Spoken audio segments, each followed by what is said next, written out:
안녕하세요, 박주영입니다. 현대차가 갑자기 픽업 트럭을 출시한다고 하죠. 공식 명칭은 산타크루즈인데 이거는 국내에 출시하는 차가 아니라 북미 전략형으로 만들어진 모델입니다. 이미 많은 경로를 통해서 이 차에 대한 소식을 다들 접하셨을 테니 이게 어떤 차인지는 부연 설명이 크게 없어도 될 것 같네요. 이 차가 미국 현지 전략형으로 개발된 이유가 있습니다. 현대차가 갑자기 픽업을 만든다니 뭔가 너무 뜬금없잖아요. 북미 자동차 시장 동향을 살펴보면 가장 많이 팔리는 차가 바로 픽업 트럭이기 때문입니다. 승용차보다 더 많이 팔려요. 포드 F 시리즈가 2019년 89만 대, 8만 9천 대가 아니고 89만 대입니다. 2위인 다치 램 픽업도 무려 63만 대, 그리고 쉐보레 실버라도와 GMC 시에라 등등 나머지를 모두 합하면 미국 시장에서 대형 픽업 트럭만 1년 동안 240만 대가 판매됩니다. 상대적으로 인기가 적은 미드사이즈 소형 픽업 트럭들도 연간 60만 대 정도. 우리나라에서 작년에 콜로라도가 출시되었는데 대한민국에서야 이 콜로라도도 차가 너무 크다 이런 이야기를 들었습니다만 미국 시장에 가면 그렇게 큰 픽업 트럭이 아니죠. 미국은 대륙의 특성상 픽업 트럭이 집에 꼭 한 대씩은 있어야 하는 그런 문화이기 때문에 이렇게 많이 팔리는 건데요. 그래서 적어도 북미 시장에서 자동차를 많이 팔고 싶은 생각이 있다면 픽업 트럭을 출시하는 것은 선택이 아닌 필수라고 생각해도 될 정도입니다. 그래서 일본 차 브랜드들이 미국 시장에서 픽업 트럭을 꽤 많이 판매하고 있죠.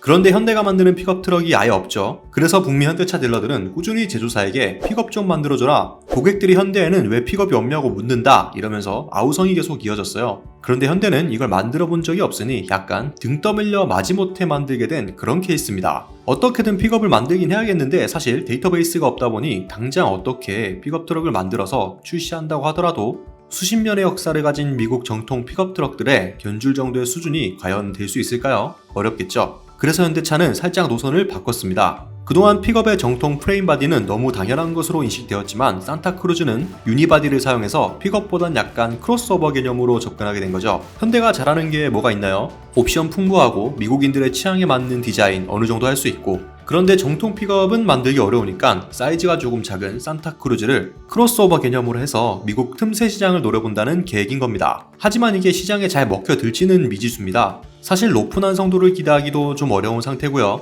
미국 사람들은 이런 소형 픽업보단 큰 픽업 트럭을 선호하기 때문에 산타크루즈가 과연 인기를 끌 수 있을까 이런 생각이 먼저 드네요.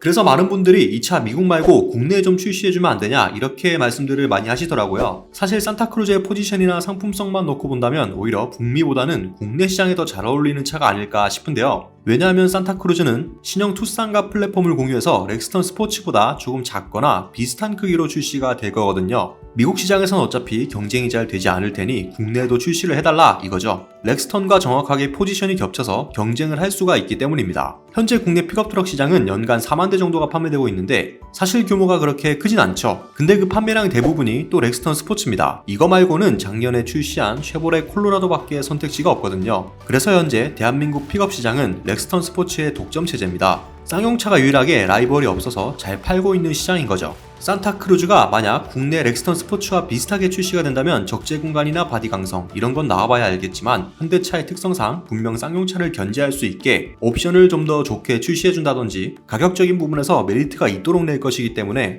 충분히 관심을 끌고 괜찮은 판매량을 기록할 수도 있습니다. 그러니까 소비자들도 국내 출시해달라고 난린 거죠.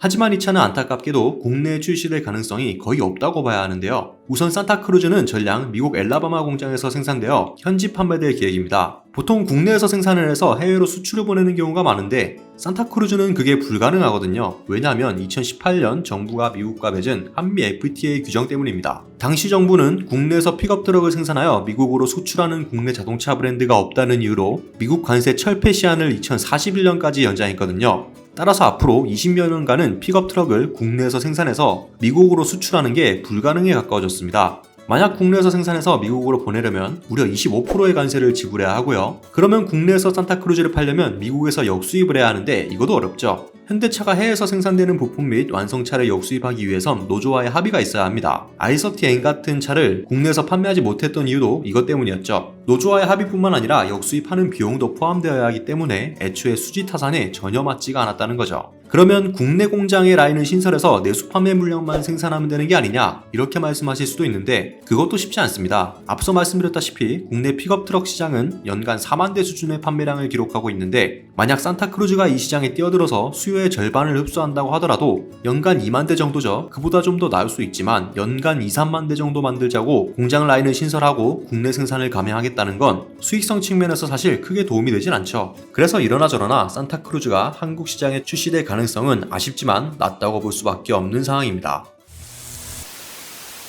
오늘은 현대의 첫 픽업 트럭 산타크루즈에 대해 알아봤습니다. 이 차의 국내 출시를 바라는 분들에겐 조금 아쉬운 소식이었을 수도 있겠네요. 산타크루즈에 대한 더 다양한 이야기들은 언제나 그랬듯이 댓글로 나눠주시면 되겠고, 영상이 좋으셨다면 구독과 좋아요 그리고 알람 설정까지 같이 부탁드리겠습니다. 오토포스트 이슈플러스였습니다.